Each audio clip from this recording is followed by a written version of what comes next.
In today's world, there are entirely too many people searching for evil. But you see, you don't have to look for evil because evil is always looking for you. Sometimes it has difficulty finding you because you are at that time looking for something good. But the moment you turn on that television, the moment you turn on that tablet or cell phone, the moment you get on the internet, evil looks at you and says, "Oh, there you are." You see, right now, there is a war going on. A war between science and religion, a war between the sciences, and a war between religions. There is. But you don't have to partake in that. You do not have to participate. Separate yourself. There are religious fanatics who refute scientific facts, as there are naysayers who refute ancient text. They actually believe that some theories are fact. There are geologists that agree the earth was at one time covered in water, but they can never agree on how or when. And many of them will never admit to a great flood. So in spite of these people who are not scientists, I'm going to discuss this. I am going to discuss the flood and the fallen angels. How many of you think that there are fallen angels locked up in Antarctica? How many? Have you heard of this? Do you really want to know? Do you really want to discuss this? Well, let's get it.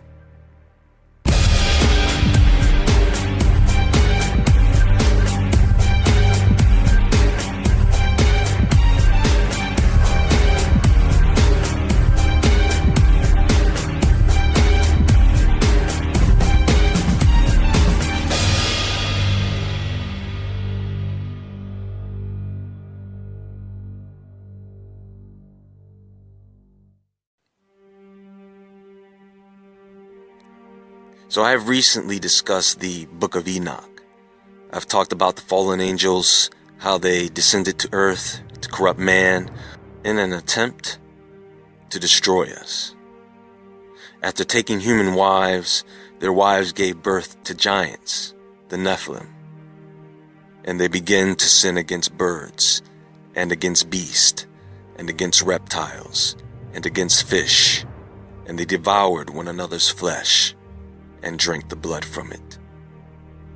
Now what does that mean, to sin against an animal? The mixture of animals of one species with the other, perhaps? Can you imagine what kind of creatures would be running around back then? You see, you look at a dinosaur and go, wow, look at the amazing things God has created. God? Do you really think God created these monsters? Look at this thing. Really take a good look at it. Do you believe that such a creature and others like it would just spawn from nature? Having evolved from what? Let me tell you something. Gradual climate change, which is highly accepted today, by the way, does not make fossils. The animal has to be buried rapidly after death, under sediment and then underwater, because you need that extreme pressure and seal to preserve the corpse for fossilization. And then you ask, well, how long does that take? Oh, millions and billions of years. That's what they say. I say, look, if you're smart enough to count that far back, you should be smart enough to give me an exact number, not some relative date. But that's what they do. You think they're laboratory testing everything? At the majority of these digs, they have to report anything that they find, and as a result, you don't always get to see what they find. You know, they find artifacts such as screws and doorknobs in ancient rock. Archaeologists have recently discovered the imprint of a chariot wheel in a deep mine of the Rostov region of Russia, in ancient sandstone that has said to be over 300 million years old. So either the wheel was around 300 million years ago, or that rock is not 300 million years old. By the way, no one will ever know because they flooded the mine. Now I know what you're thinking. And this is a question that comes up all the time. If men, giants, and dinosaurs all existed in Noah's day, and if they were all killed off by the Great Flood, then how come they haven't found any fossils of men from those days? Oh, but they have. But see, they date those human fossils to be hundreds of thousands of years old. Do you know what they do? They use minerals in the dating of these fossils, and if a particular mineral shows that the human fossil is millions of years old, they say, oh no, that's way too old, let's try another mineral. Then the results show that the human fossil is only a few thousand years old, and then they say, oh no, that's too young. They finally get to a mineral that dates the fossil to be around 100 to 300,000 years old. Then they say, oh, that sounds about right. That's what they do. Now in the Bible, in the books of Joshua and Samuel, there is mention of the book of Jasher, the book of the upright. Now they say that this book was lost, but it would have been a canonical work if it still existed. What? So they're saying that a canonical book was lost? How many other canonical works were lost? Would God allow for these works to just disappear? I'm sorry, but that smells fishy to me. What's interesting is that there is a work of fiction called the Book of Jasher, and in it are also accounts of the Great Flood. And it states that the righteous men who knew God lived out their lives and died before they would have to witness the flood. In other words, the only ones who were around to be killed by the flood were the Nephilim, their monsters, and whatever evil men that were still left lurking around at that time. Remember, folks, more than half the planet is covered in water. How many archaeological teams do you see digging up the bottom of the ocean? What's down there? Ancient cities, ruins. One of the trending topics today is that the fallen angels, the ones that were bound in the earth, may be imprisoned below the ice of Antarctica. Well, Antarctica is just the land of the lost, isn't it? It's got everything. Penguins, dinosaurs, tiny humans, giant humans, pyramids, aliens, and now the fallen angels. See, I know where this story comes from, and there are people who are trying to find out where these fallen angels were imprisoned. And I say, who gives a crap? Those angels were bound. They've got their own problems. What do these people think? They're just going to one day dig up a hole and discover a bunch of angels chained up underground? Trust me, they're going to find death before they find anything of the sort. The Watchers. What about the 1/3 of the angels that fell with Lucifer? They weren't tied up. They are not bound.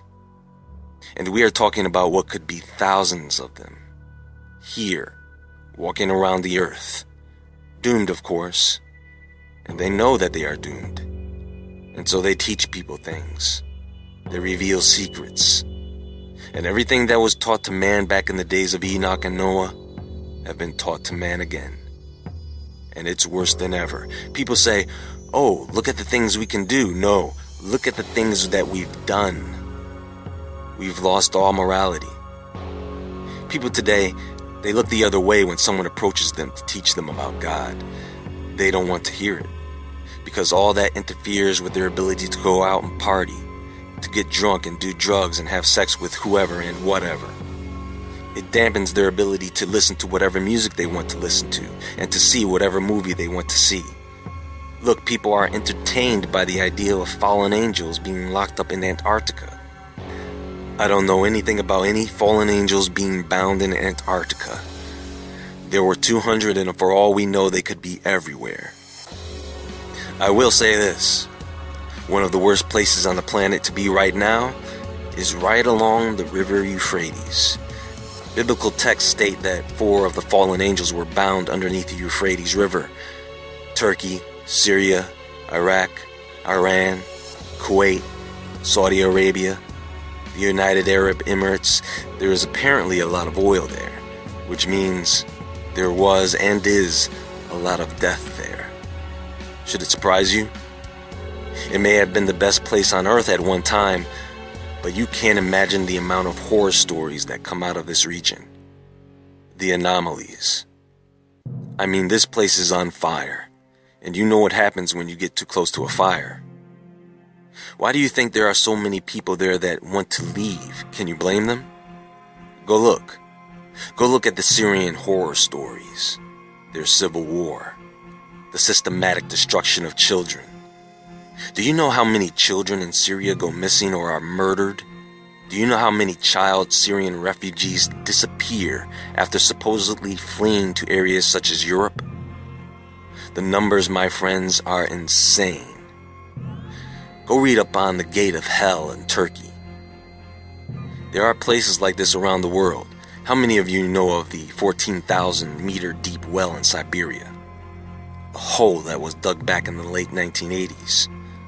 After taking temperature readings of the bottom of this well, they discovered the temperature was an astounding 2,000 degrees Fahrenheit. Not only that, but they sent down audio recording equipment to record the sounds of tectonic plate movement, but instead, they recorded what sounded like human voices screaming in agony. Listen.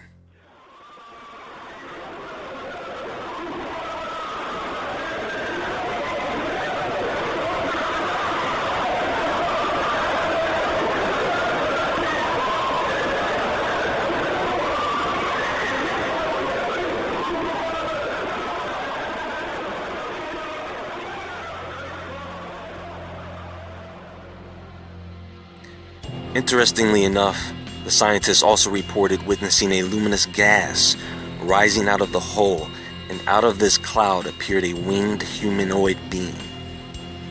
Needless to say, half the scientists quit working on the project. The point is, folks, the days of Enoch, the days of Noah, they may just be stories, but they are good representations of how man is living today. These are the events of the past, folks, but somehow we happen to get right back at it. When you look at organizations such as NASA and CERN, they're smashing particles, learning the secrets of the universe. You know that every time CERN has a new experiment, they rewrite science? That is what they do, and they are good at it. Shooting rockets into the air and exploring space, you think it's human genius. But where do you think these geniuses get their ideas?